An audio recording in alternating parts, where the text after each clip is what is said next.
Well, whenever you watch sport on television, there's every chance you will see the handiwork of an Australian, David Hill. David revolutionised the way we watch sport on TV and won dozens of awards for his work. And soon he'll receive the highest recognition in world television.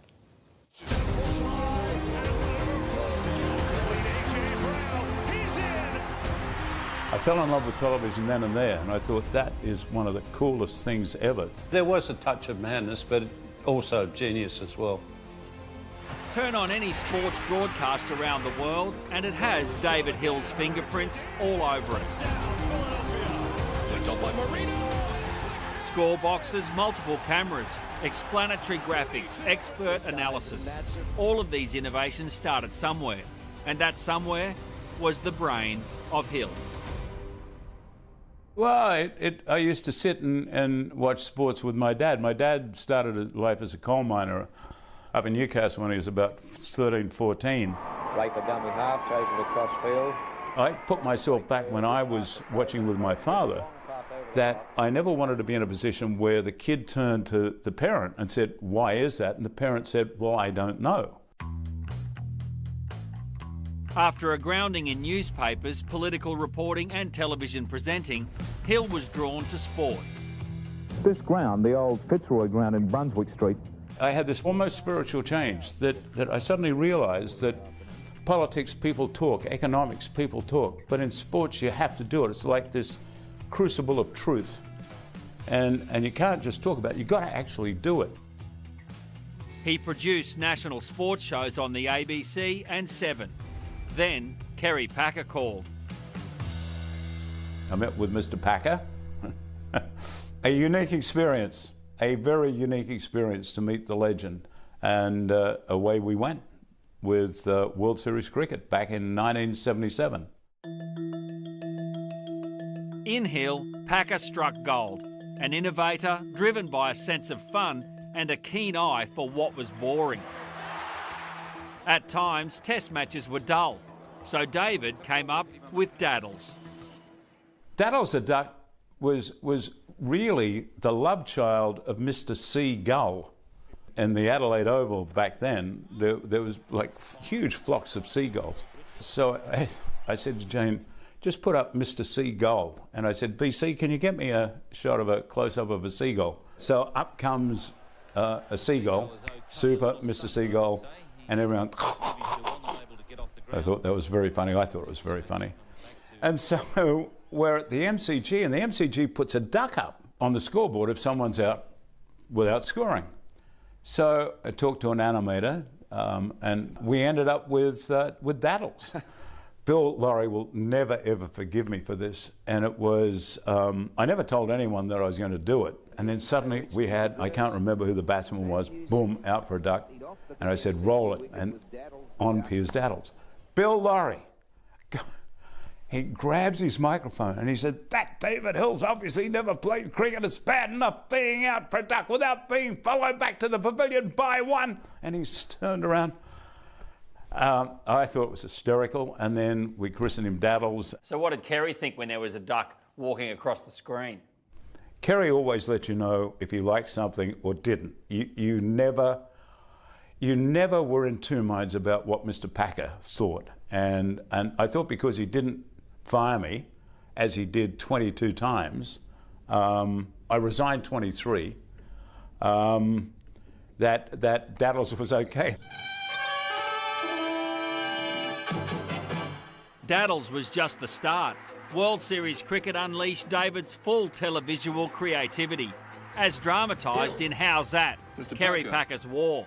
5 cameras. 5? I thought you said 4. No, 5's better. And Colin, we got this great idea. What? Sound. Record them at the wicket. You can hear the whole bloody thing. What if it rains?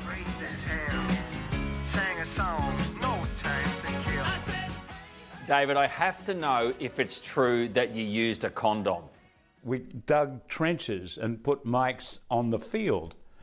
And yeah, we covered them with condoms. You've been training all the winter, and there's not a team. During those crazy days of World Series cricket, with all its Daddles the ducks and in-ground mics, the crowds weren't coming. But then on one amazing afternoon and night here at the Sydney Cricket Ground, Hill realised it was working, and it was all to do with this song. Come on, Aussie, come on, come on. It was commissioned by John Cornell, aka Strop, written by advertising jingle writers Alan Morris and Alan Johnston. John rang and said, listen to this, this is what Mo and Joe have come up with, and he played it to me. And I thought, it's incredible. At the same time, behind the scenes, we were putting in the floodlights at the SCG. And that first day night came, we looked out and we saw the place was packed, and we looked at each other and we virtually both cried and said, it's working, it's working. And it was that theme that motivated, activated, and was this incredible call to action. Ian Chappell worked with Hill for years. One of the great things about Hilly was that he made work interesting, he made it fun, and you wanted to go to work. That was very important. But another thing is he got good people around him, and he set very high standards. After Packer sold the Nine network, Hill left because he couldn't work for Alan Bond. I hadn't had a terrific experience with Mr. Bond and his people, and I didn't want to work for him. And at that time, a guy called Jim Stiles called me from London and said, Kerry, Rupert wants to see you. So I went to see Rupert, and he said, do you want to start a television channel? And I said, sure, where? He said, London. And I said, when? He said, February.